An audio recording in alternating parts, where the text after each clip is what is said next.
Race war, race war, race war, race war. Republicans want to have a race war. Why do they want to have a race war? Because they are dummies.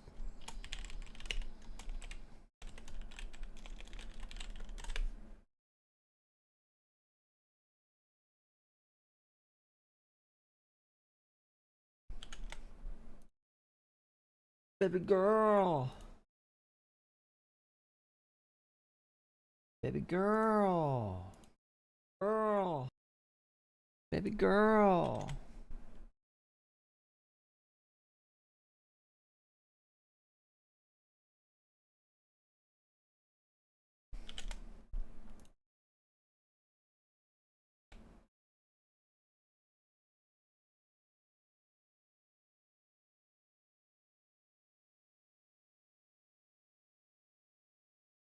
What the heck? Why is my Twitter not working? I need Twitter. I need Twitter. I need Twitter. I need Twitter. I need Twitter. I need Twitter. I need Twitter. I need Twitter. Maybe I got banned. Maybe I got banned from Twitter. I need Twitter. I need Twitter. I need Twitter. I need it. Please, Twitter. Please. Please let me log in. Twitter, no.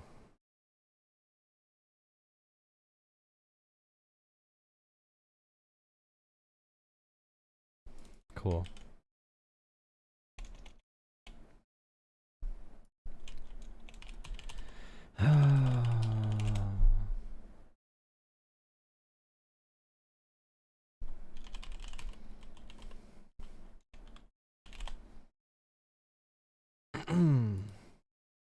Where's this at? 1 second. Can you please... Twitter's such a...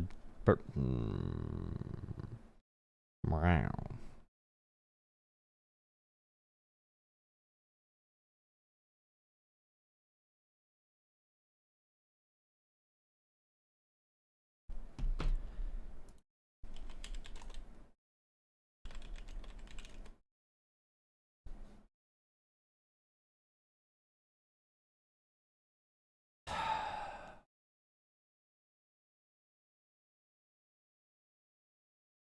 Okay, cool.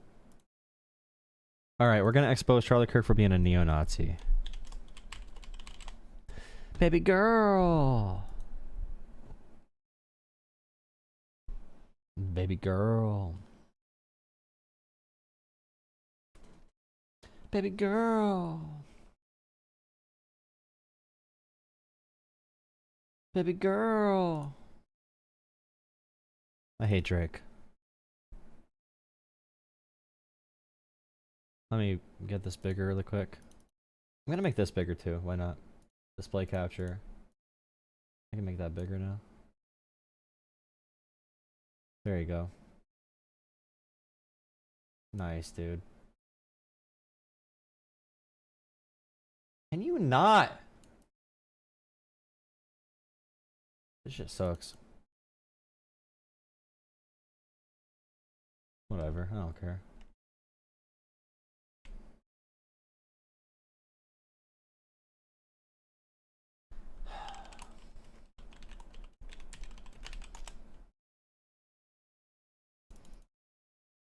Okay. So Charlie Kirk, the brutal story every fake news outlet continues to ignore. Okay, so the moral of this story here, if you've seen this video of the guy slitting this girl's throat on the transit in, I believe, North Carolina, and the right-wing media is using it to say every black person in America is a savage. So Charlie Kirk's gonna say stuff such as, you know, if this was a white man, if a white man did this, it would be a race war, because they want a race war. Now, if you see the right-wing media talking about this nonstop, they keep saying, I guess I'll let it play a little bit. The breaking news of this new footage we have of the stabbing murder of the 23-year-old Ukrainian refugee, Irina Zarutska, a young white lady who was stabbed to death by a black criminal, by a complete stranger on a train in Charlotte. Now remember, the only thing Charlie Kirk cares about is the black part. He's going to use this as a reason to say black people are savages. He's going to say liberals are de-civilizing America. He's going to say that if this was a white man who did this, they'd be talking about it all the time and say there's going to be a race war. He's going to say that because he wants a race war. All right, he wants a race war. Now, I decided to look up an attack that happened a few days ago from a white man, okay, sitting behind a stranger on a bus and slitting her throat. An unprovoked attack on August 5th. All right, a white man.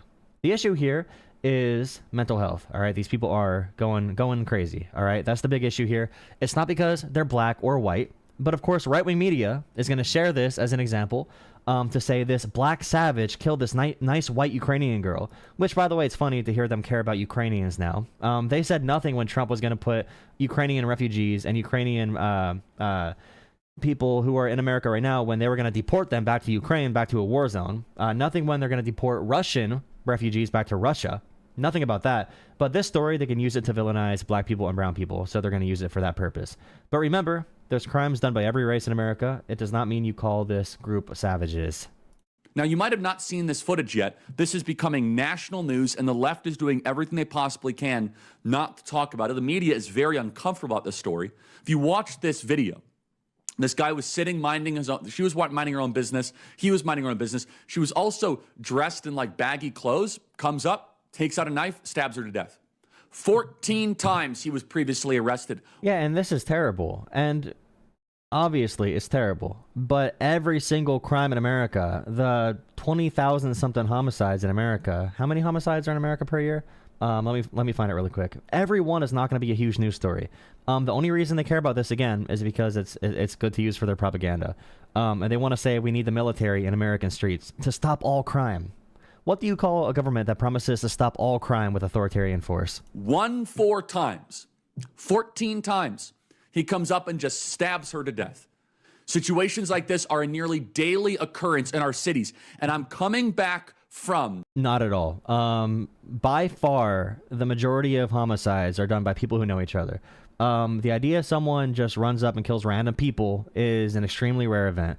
You're more likely to die from probably a shark attack than that.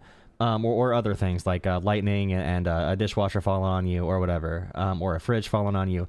Now, that's not to say this isn't terrible and super scary, but this is a very, very, very, very rare event. A very rare event. Because if it wasn't a rare event, they'd be talking about it 24/7. When it does come up, it's a national news story for the right-wingers. 2 nations, Japan and South Korea, that are poorer than us, that are not as populous as us, and their cities are not just safer, they are different planetary realities. As if I went... Remember, Europe also has a crime rate, a homicide rate, that's like 1/10 of ours. It's mostly because of our gun crimes and gun deaths. You can say guns don't matter. You can say whatever else. Let's say guns don't matter. Then we should copy Europe's style of healthcare and Europe's mental health care. He said this person was arrested 14 times. The issue here, and the issue you hear the left bring up, now, a very small percentage of the left, if you want to be a dingleberry and you want to bring up, like, you want to be a dipshit and say, they want to defund the police, and you want to just be a brain-dead moron who can't do anything functional in life because you're drooling so hard everywhere you go. You're like Gary the Snail leaving a trail of your spit behind you because you're so stupid. Now, if you want to say that everyone wants to defund the police, that's not the actual argument. The argument is, if we're going to fund police in these areas to the tune of like $10 billion or a few $1 billion in New York City, Los Angeles, and Chicago, and all these big cities, that's good for, coming when the crime's already done. But if you want to prevent crime, you cannot defund social services. So the issue here is this guy has dealt with mental health issues his entire life, okay? And he's been in a position where he acts out, he cries for help, he does all these crimes, and every single time, he never sees a social worker, he never gets psychiatric help, never. Now, we would know in this process, this person needs psychiatric help. But in America, we don't have that. So we should probably fund preventative measures to stop crime before it happens, caring about mental health and the strength of our communities. But instead, Charlie Kirk's going to make the argument that we need to spend more money on the military. And the ultimate right-wing argument right now with Trump deploying the military to D.C. and everything, they're going to say to liberals, oh, you don't want to deploy everybody having a personal federal agent in their pocket. You don't want everybody to be surveilled by the government 24/7. You must be pro-crime. You don't want the military knocking down your doors because they think you have an illegal in your attic or in your basement. If you don't want that, you're pro-illegal immigration and you're pro-crime. No, dipshit. The argument is, we should not give the military ultimate power over our society. We should not take the promises of North Korea and China and Russia and say we're going to have zero crime. When we say we're against the military taking over American streets, it's not because we're pro-crime. Now, again, if you want to be a slobbering dipshit and say it's because the left is pro-crime, then you could help America fall, because we're never going to come together and actually find solutions. To Saturn, and we live on Mars. We do not have to live this way.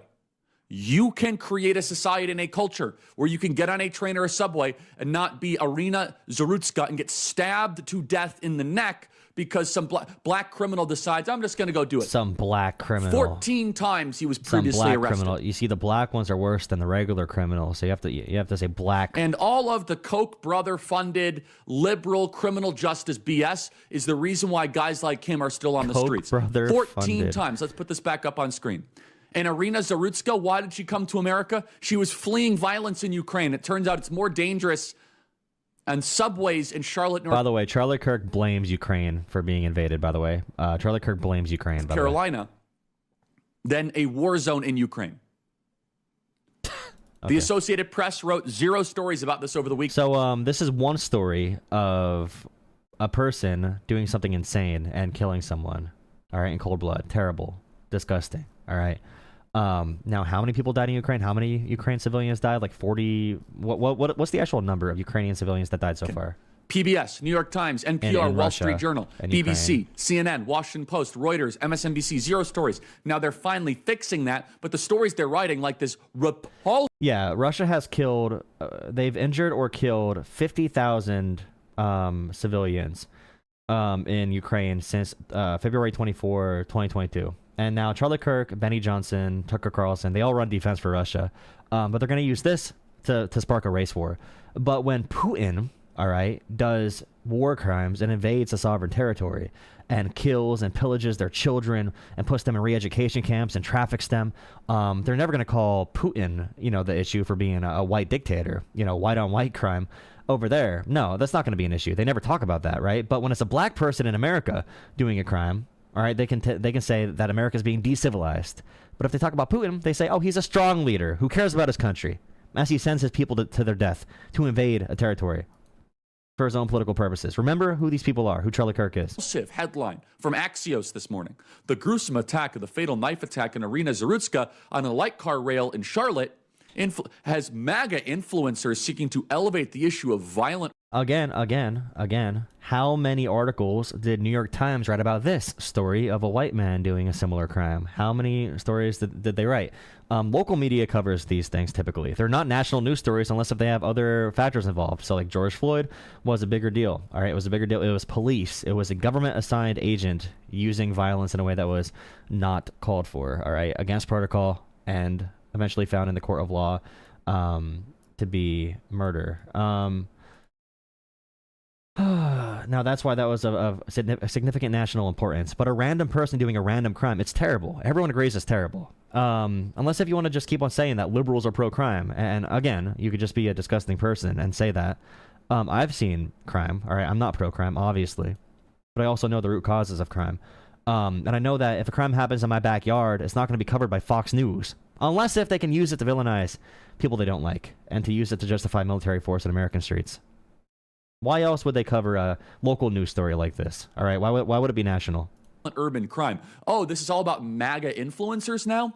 Oh, it's not on the fact that a white Ukrainian refugee... White Ukrainian refugee. ...was murdered just because she was white. Everybody knows that. Oh, it's just because she was white. Everybody knows that. The same people that will talk about black-on-black crime all the time, by the way. Now, in this instance, this social justice dipshit, this anti-woke asshole, is going to be like, it's just because she was white. He sounds like the dumbest, wokest, the reverse woke. The worst... Dude, and reverse woke is way worse than actual woke. Obviously, stabbed to death. It's because she was a white dude. And by the way, the other sick part, which has now become the new urban way, everyone just kind of sat around and didn't administer first aid for 90 seconds. Just glued to their phones. We don't have to live this way. She survived a war, but couldn't survive progressive criminal justice. Wait, should we be funding more medical professionals and helping them go to medical school in America and not take on $1 million in debt if they try to? Trump's making that more expensive. You want people to be trained in more. And by the way, if you're just typical, if you have like lifeguard training, that's not enough for a situation like that, obviously. Reform. We should be more like Seoul in Tokyo. The focus of our leaders trying to say, well, we need criminal justice reform. We need more people in jail. We do not have enough people in prison in America. We do not have enough people in jail. More money to the private prisons. We don't have enough people that are arrested on the side of the streets. That is a constant theme of this program. All right. President Trump makes healthcare. Wait, buy Bitcoin. Is he going to sell some fake medicine while he says pharmaceutical companies are fake and you can't trust them? Is he going to talk about TikTok? Affordable again. His 2017 executive order expanded access to truly affordable group plans to all Americans. But oh, he's selling a healthcare plan. Is it going to be like Bitcoin? There you go. All right, cool. An apocalyptically huge national story used to impose national sweeping political changes on the whole country. Instead, Megan Basham, no one seems to care when a white woman gets stabbed to her death. Why is that? Yeah, that was pretty shocking to go, for 2 weeks now, none of our major media outlets have covered her at all, not one word. They finally started to cover her a little bit this morning, but only because of the massive public shaming, because this video was so very shocking. And what I really want to emphasize here, Charlie, is that this is... Yeah, it was a shocking video. It's gore porn. It's horror porn, all right? It's a video that would go viral on bad parts of Reddit back in the day, or 4chan. Like, it's not something that would ever go viral on a national news story. Now, if there was proof, for example, this person was like radicalized by some like anti-white hate group or some shit, some crazy shit, you could maybe justify covering it. Like, for example, the Minneapolis shooter, they covered them being trans, all right? But they did not cover how they believed in Charlie Kirk's ideology. They said Somalis were running across Minnesota, killing Minnesota, all right, and Minneapolis. The person who shot up that school, the Catholic school, they were encouraged. They had on their weapons, like, anti-Semitic sentiment. They had anti-black sentiment. They believed in the ideology of Charlie Kirk. They believed that immigrants were poisoning America, and that's one reason they lashed out. It was one of their big things that radicalized them. If you read what they actually wrote, they said Somalis are invading, and Charlie Kirk also says Somalis are invading. You can say they're trans, but if we talk about being trans, and then also they hate Jews, they hate black people, they hate every minority, they think they're being invaded by Somalis, and you want to bring up, oh, it's because they're trans, that's why they did the violent thing. It's like, bro, again, you can be Gary the Snail with a slobber trail behind you, or you could be a functioning human being and having an actual conversation. Like, you have to decide what you're going to do. Not a dangerous part of town where Zarutska was killed. It's a very lovely, popular part of town, bustling restaurants, trendy restaurants, boutiques. My family and I go there frequently on the weekend. So this was an area where you will see families on the weekend. She's a young woman, 23 years old, a refugee, getting off work at a pizzeria and gets onto that light rail. So, the initial reaction of our Democrat mayor was appalling. She said that she didn't mention Irina Zarutska at all in her initial statement. Instead, what she called for was compassion for the perpetrator, who she said is suffering from mental illness, just like cancer or heart disease. So we're supposed to have... They don't believe in mental illness, by the way. They don't believe in mental illness. And it's gonna come up a lot here. Now MAGA, for example, is saying like the girls that got assaulted by Jeffrey Epstein at the island, it's their fault for going back there so many times, and they were money hungry, no matter what the age. MAGA's making these arguments. People that work in the White House are now posting blaming the victims of Jeffrey Epstein. They don't believe in mental health. Like, they don't believe it's a bad thing. They believe you're good or bad. You're pure or not pure. All right. You're either your brain's good or your brain's not good. There's no treatment that could ever save anybody or help anybody. Now, in all these situations, like the primitive way to respond is obviously going to be like, oh, death penalty right now. But if you want to help people and help society be safer, and you want to stop crime, you should probably look at the ways that people become radicalized, or the way that mental health issues fester and result in this kind of thing. And again, if you just want to unleash the military in America and have a authoritarian military state, you can advocate for that. But I hope you know that it's not going to be fun. All right. If you think that this one-off crime is a big deal, it's going to seem like nothing once you have a federal agent knocking at your door every single day, or mass surveillance like China has. I just do not want a state like China has. I don't want China or Russia or North Korea in America. I want freedom in America. If you want to use someone's random crime, again, to just like say screw it, federal agencies should be able to do whatever they want in American cities and take over your town and liberate you from your own government. You can make that argument, but you're making a pro-authoritarian argument. Empathy for him as some sort of victim. And she said that we cannot arrest our way to safety, which is, of course, ridiculous. Yes, we can. If we put people behind bars when they're a public threat, we can have safe public streets. It's like, see, that's the thing, too. They keep saying we can have zero crime. If you want to have zero crime, we can have zero crime. That's always an authoritarian. You got to be afraid of someone that says, let's have zero crime. I can just make it happen tomorrow. All we gotta do is send the military in, guys. Zero crime. We can have a utopia. If we get rid of this group of people and we have authoritarian government force, we can all have a utopia, guys. No issues. But also, like, think about the crime of child assault. Like, many people who assault children were assaulted when they were children. So you would say, for example, this person did something so heinous and disgusting, and we need to deal with them in the manner that we need to take them out of society. And they need to pay for their crimes. But also, you understand this person was abused when they were a child, and they were tortured and traumatized as well. And this kind of, maybe if they would have gotten help along the period, they would not have turned into this as adults. But that's a big boy thing. That's an adult brain thing. And I don't think America has adult brains right now. They have primitive brains. Like, they watch Joe Rogan's dumbass and they just make shit up all the time. But, just to go a little bit more into the weeds on this, I want to let you know that our current governor, who was then Attorney General, his response has also been appalling. So back in 2020, within 2 weeks of George Floyd's murder, he had not... Someone said they believe in accountability, not mental health. Bro, if someone's schizophrenic, all right, that can easily turn into someone killing someone eventually. And that's what happened here, I'm pretty sure.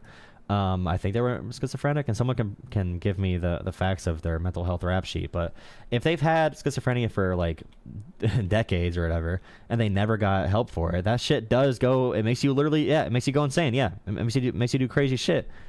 And if you want to just keep on being a monkey, like a dumb brain, primitive brain, ape brain, whatever, like if you want to just be like go back to caveman, you can.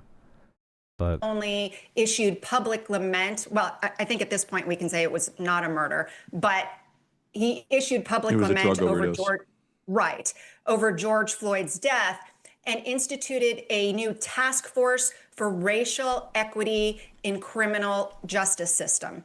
So he initiated an entire task force for George Floyd's death, but it took him longer to acknowledge Irina Zarutska's death. It took him 2 more days than it did to acknowledge George Floyd, even though this happened in his own state where he is governor. So if you look back at what that task force that he implemented in 2020 did, they specifically called for more lenient pre-release policies, meaning they wanted low bail or no bail for minority offenders. They also called for decriminalizing homelessness and quote unquote public behavior, meaning being a public menace on the streets. So these were the very policies that allowed this perpetrator, DeCarlos Brown, to be on the... Well, that's not true. You'd have to look through every single court case. And like these policies, the over-policing can make crime higher. In many of these areas it has, but that's a bigger conversation. If you want to get people help and support and treatment and get them on their feet, that you can't just like, and the no cash bail thing. If someone is able to get bail, if a judge says this person can be released on bail, the whole point is, if someone's like an extremely violent offender, the judge will say no bail, like you're not going to be able to leave. We have to have you in a cell this entire process. But bail will essentially be like, well, it's okay if they can pay their way out, and that's the we can trust they'll come back for us, come back to their court date if they have to give us money to leave. So like the thing would be, if you're a wealthy person and you commit a crime, you can easily pay bail. But if you're a poor person, you can't pay bail. So at that point, it would be cashless bail. So it doesn't like give poor people, or it doesn't give rich people a pass above the law that poor people don't have. Streets. He did in fact receive pre-trial release. I don't know why people. I know why people think it, but I don't know why people think it's just like letting people out free and not holding them accountable at all.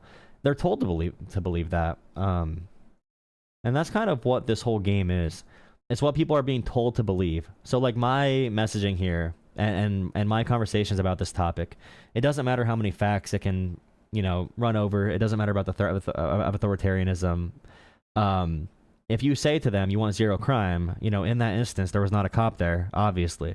And how would a cop be able to stop crimes like this? Their answer really is they want a cop every single place, including in your home, and including surveillance in your home. That's what they want. That's what Palantir is doing with Peter Thiel. That's what JD Vance wants to do. That's what Elon Musk wants to do. That's what they want to do with AI. They want to do constant full surveillance like they have in China. They can know where everyone is at every single second of the day, and they'll tell you, oh, we can stop all crime. We're going to have a utopia. And I can say all the threats there, but Charlie Kirk's propaganda here of like, well, this black criminal killed this beautiful white girl, is probably going to be very effective. It is very effective, and I don't know if there's a response because Democrats aren't going to say shit that's effective in response. So, police back in January on his most recent arrest, because he's been arrested 14 times before, including for grand larceny and breaking and entering and assault with a deadly weapon. And almost every time he has been released and given fines and community service and probation. He has not been behind bars where he belongs. And so these were the direct policies that came out of that racial equity task force. Yep. I have so many questions here. So let me just ask a micro question. Has this been talked a lot about in local communities in Charlotte, North Carolina? Are people understanding the racial element here, that a random black guy murdered a white woman? Is it shocking the community? Walk us through what's happening locally here, because I would imagine it should be. Yeah, I think it is. You know, one of the things you're hearing is that this was a light rail that we all felt perfectly safe using just a few years ago, and we don't feel that way anymore. Because of these policies, you are suddenly seeing an increase in homelessness in the Charlotte area. You know, we came here in 2016, and when we first got here, you really didn't see panhandlers, public disturbance. Okay. Has he spoken out against the black criminal who killed a white woman on a bus? Because he's in That's actually really cool. I skipped ahead in the video, and Charlie Kirk just said again, the black criminal that killed the white. Charlotte. You know, I haven't specifically checked on what Stephen Furtick has said, but it feels like if he did speak out, that would certainly be something making news. He said, if you only post a simple prayer emoji and scroll on, we need to challenge the system and sickness that created and enabled the death of George Floyd. I am part of the problem, is what Stephen Furtick said. I mean, I could go through the list of just the nauseating Christian leaders, and what is it getting better, and how do we call out this from some of our Christian authorities? You know, I don't know if I would say it's getting better. I haven't seen any of this leadership come out and say, you know what, we were wrong. And they were wrong, because what they did was accept false narratives that we had a policing system in our country that disfavored Black Americans. And that's simply not true. The data does not show that. And so it does. All the data shows that. Even for, like, there's that big study about traffic stops at night. Black people got pulled over a lot less. Things like jaywalking were used to put black people, they give them fees and put them in prison. And we look at like redlining, and all this stuff is used against black people. And that's one reason why there are ghettos with violent crime rates that are high. But they don't care. Again, listen to Charlie talk about Somalis. So they were backers of policies that have now made us more unsafe and have led to incidents like the death of Irina Zarutska. And so what I have found mostly is that no one's really coming out and repenting of that. They're just trying to sweep it all under the rug and pretend like it never happened. I mean, look, I want to be clear. The president of the largest Protestant denomination in the U.S., the Southern Baptist Convention, told Southern Baptists that they needed to use the phrase Black Lives Matter, that they needed to lend that support. And like, look at this too, like the posting on Twitter. What's stopping us from living like this? A nice, calm white man and you know, the white woman that would have survived without the black man there. Now, if you go to New York City and you spend any time there at all, like I've been on the subway hundreds of times, probably. Okay, you'll see. Now, I don't live there, but I've been there a lot. You'll see a huge, diverse crowd. All right. Extremely diverse crowd. Great places to be. No issues at all with safety. The transit in NYC is one of the safest ways to travel. Cars are probably the least safe way to travel in America. Actually, they are, by far. I think like one death on the transit for every 400 in a car. It's actually like an insane number. But yeah, like the people calling for an authoritarian state in America, who believe this Trump propaganda have never experienced riding on these transit systems in New York City or Philadelphia, which, you know, Philly kind of sucks, or DC or anywhere. They've never been in these situations. So they want to believe that these black criminals are killing America and decivilizing it. And they don't have any actual experience with these areas to know there's positive experiences there. Like I know people that are from small towns who say like, oh, watch out when you go to Philadelphia, you're going to get killed instantly. And they shit their pants when they had to go to Philadelphia for something. They went to Philadelphia, they got off the train, they took a transit, they walked like 5 miles, and they're like, wow, that was a great experience. I thought there was going to be a war zone here. And it's like, nope, that's what Fox News shows. That's what Fox News shows. It's not how it actually is. And if you want to take the number one crime of any area in America and villainize it, you can do that. You can villainize anywhere. Again, this white man, again, is not a national news story. Man sat behind a stranger on a bus, slit her throat. So a white man killing a white woman, I assume, in Oklahoma. Not a national news story. Local news covered it. It makes sense. There's no bigger political narrative there. But here they want there to be a political narrative. And the narrative is, you know, look at these decivilized people, and you know who the decivilized are in their brains. Support to a Marxist organization that was trying to dismantle police systems. So there. Thank you for $5, Pondering Politics. Thank you for joining us. How do you feel about politics in the future, bro? How optimistic are you? Hey, I sit in dread every night before bed. I'm not a good person to talk about optimism for the future. I am optimistic when I see. You know what? Actually, right now, a big block to my optimism is Hakeem Jeffries and Chuck Schumer. When I wake up and I think about, wow, we're getting so much momentum with like Zoran and Chris Murphy. I use Chris Murphy as my pragmatic like centrist, and Zoran as my pragmatic like further left type of politician. And I see them, and I'm like, holy shit, they're really good. But then I see that we're held down by this, by the Pelosi, by the Jeffries, by the Schumers, and I'm like, holy shit, this is pathetic and sad. And for organizers for the party as well, it really kills our momentum when we need to defend a party led by these charismatic black holes, these dipshits. It's really annoying because there are some great young and these older leaders who say, like, for example, we need to be in these positions because we're going to be here, and we got to protect all the black leaders. There's many young people of color who are ready to freaking go. And these 90-year-old leaders like Clyburn and that one 88-year-old that's running again, they are not giving up the reins. All right, they are destroying the chances for young black leaders to take the reins.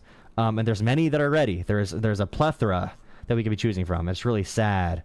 Really sad. Yeah, it's really fun. It's fun. There has been, a real cost to that. They were out marching with these people. And now we see what that ideology and that policy has brought. I mean, we can see it in Chicago. We can see it in DC prior to a couple of weeks ago. And we see it even in previously very safe cities like Charlotte, where the homicide rate has exploded. Until this one thing happened. So as we remember, this girl said she would go to this area in town for years with family in Charlotte and have a great time. All these families having a good time. All right. She said nothing in these experiences about the violent crime she saw perpetuating for the past few years. But now, now it's not safe, dude. Look at this. It's really frustrating to me to see some of these pastors trying to pretend like they weren't a part of that. In fact, what you're kind of seeing them do now is reposition themselves, and they're using more conservative language. I have seen that. I can give you the example of someone like that as former SBC president, Pastor J.D. Greer, who pastors a large church here in North Carolina. He was very much a part of backing social justice and Black Lives Matter. And now he's suddenly using more conservative language, but he's not acknowledging the part that he played in that. And that's what I'm seeing again and again, is that we gave too much power to these blacks, and look what happens, is what they're saying. I think you're right, and it shows that we've made a lot of progress, but we still have yet a lot of work to do. How do you feel about the prospects of a viable, durable lib-left coalition? I feel good about it once we get... Dude, Hakeem Jeffries is so damn smug. Holy shit. He looks like an animatronic, like he looks like a backup, like the animatronic presidents at Disney. Like they messed up a Barack Obama version 1 and made him into a politician. Like he talks like, he's so stiff all the time, Hakeem Jeffries. And he's like, I am here to talk about the decorum, and Donald Trump is going to get a strongly written letter today. He's going to really feel our wrath through the pencil and pen. And then And then someone like he looks like a robot. Then someone brings up like a Zoran Mamdani or someone on the far left. He converts from like a robot to a human for a second. He's like, you're talking about them? Oh, those guys are dicks. They're those assholes. They're gonna beat me. Like, he talks like a human only when he has to respond to the far left. Like responding to MAGA. It's like he's just filling out a script. It's actually kind of crazy. I have a clip. I forget where it is, but he was talking in such a boring manner, and then he just wakes up randomly, like, oh wow, the far left. Oh, they're my biggest enemies. Like, it's crazy. I just the Christian world I know is becoming more center right. It's becoming better on this. Look, not every pastor has to come on every issue. The reason why Stephen Furtick is necessary is that it's happened in his hometown. Right. And so he felt necessary to call out George Commentary Floyd advocacy in the streets of Minneapolis, but something that happened in his own city. And that is inescapably biblical. It says that your city matters, your nation matters, your hometown matters. Your nation matters. 1 second. Let me pause this for the Charlie Kirk segment really quick. I'm going to pause the recording and start again after I answer this. So, like, my whole philosophy right now, I'm basically like the lines for acceptable content creators is actually like from Brian Tyler Cohen on the center to like Kyle Kalinske on the left. So I think Crystal Ball is barely making it. I would say that like David Pakman's barely making it, but his condescending attitude is terrible. Like I think he's toxic for the coalition being built. And he's a huge Richie Torres fan. That's insane for Pakman. I think Brian is very fair. So I like Brian a lot as like someone who can bring people together. Majority Report, Sam's good, but he's being pulled into a very bad position from like Emma and all them. That's really scary for them. But like Kyle, he's a silly goose, all right? Kyle's a silly goose. I think he's a good guy. I think that's what really matters for him. He's a good guy. So I think he'll vote for the harm reduction candidate in the upcoming elections. He does carry some dumb messaging sometimes and propaganda, but I think he would come together at the end. Now, what I don't need is someone to just, like, totally shun another part of the political spectrum. So, like, I can't deal with the liberals who are like, we have to cut them out fully, or the, you know... It's just stupid. I hear liberals saying we need to cut out the progressives fully or the far lefties fully online because they do it to us. And I'm like, why do you want to copy their strategies? What you do is you co-opt some rhetoric, you co-opt some policies, and you get their fan base to follow you. You don't just cut off people. You don't be you're a movement of addition, not subtraction. It's really frustrating when people do that. The welfare of such. Final thoughts, Megan Basham, author of Shepherds for Sale. I agree with, see, that's the issue though. I appreciate it. I do want to come on, live and learn sometime, but like, Hutch, I agree with Hutch on... I'm like, yeah, I'm a true left. I'm angry at Kyle and I'm angry at Hutch. So it is really difficult. Yeah, so I'm angry at Kyle and Hutch at the same time, always. Well, yeah, and I really want to point out that when they did that, it didn't have no impact. They gave aid and comfort to a deceitful, destructive movement. And so those policies that came out of that deceitful... All right, let's go back to, who's this guy? Who is this failed Hollywood actor? Stabbed in the neck and... By this, okay, is he going to say the line again? Beautiful white woman stabbed by a black criminal in the neck. Alex, great to see you. The terrible news of Irina Zarutska getting stabbed in the neck, and the silence from the media. I mean, you've done a great job of covering the media throughout the years. This was an intentional cover-up campaign by not covering this at all from the major media networks. They've known for a while. Yeah, George Floyd dies. Everyone covers this relentlessly, tens of thousands of articles a day. Alex Marlow, your thoughts? Yeah, Charlie, you couldn't have scripted this. I mean, it felt like this story was out of 15 years ago or something, that the media wasn't covering it after all of this purported hand-wringing that's been going on. Okay, I think I did enough on this segment. I'll just do a little wrap-up piece. I really don't. It's kind of stupid. It's very Jesus. No. Jump scare. Someone said finish your conversation with Destiny on it. Oh, so Destiny can be like, I talk to real MAGA people more than you. I could tell by the Hassan Piker chat room on Twitch. The video shows the innocence of it. This is public transportation, small white blonde girl, and a black guy who's in a rage out of nowhere, no provocation at all, no interaction at all. The clear nature. What is Vivek going to say? I love Vivek Ramaswamy because he really tries to fit in with the whites. And that's all I'm going to say. Do you see you ever see, I'm sorry. That's bad to say. But do you ever see the picture of him wearing the, wait. I guess I'll take some phone calls. Where's the picture of Vivek? You got a question for me? Who has a question for me? This person that just called? Wait, call the phone number on the screen if you guys want to talk.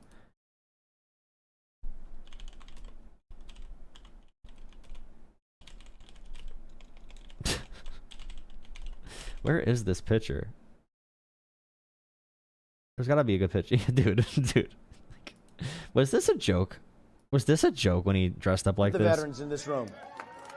Celebrate these.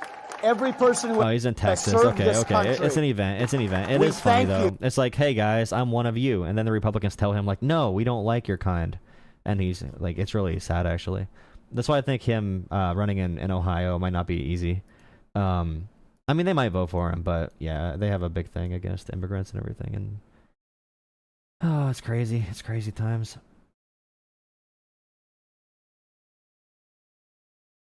No, he's fitting with he's wearing what they're wearing. I thought it was something funny. I might restart my stream and do a call-in stream, guys. I might restart it for the YouTube Shorts to be reset for another algorithm burst.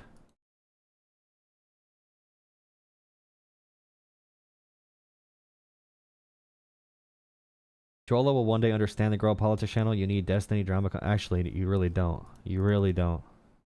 That's not the kind of audience you want to build. Necessarily. I did get a couple interesting messages on this on like Reddit about that. Like, how dare you? Oh, never mind.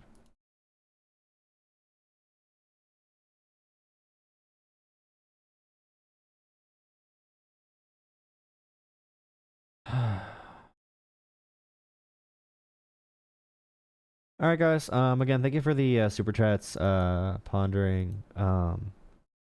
Y'all know I want to come on Live and Learn then, but we'll figure that out. All right, I'm restarting the stream, guys. I'm restarting. We're gonna restart this and take some phone calls. Find a new video to watch on Fox News or something. Drama content, stupid. All right, guys. I'm resetting the stream. Refresh. Refresh. Refresh.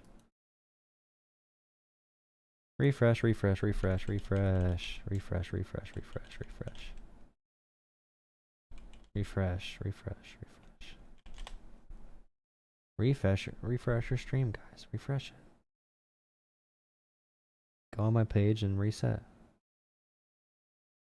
Vanguard cries about Ethan Klein.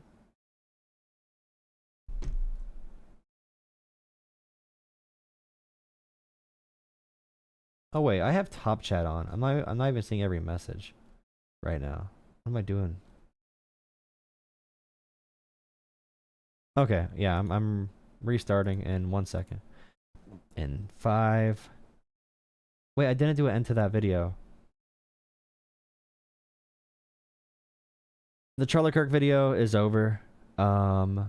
Please drop a like, comment, and subscribe. If you want to call into the Joel Talks Politics show, I go live most nights around 10 p.m. Eastern time. No promises when I start. But thank you for watching if you're watching this on YouTube. There you go. Cringe.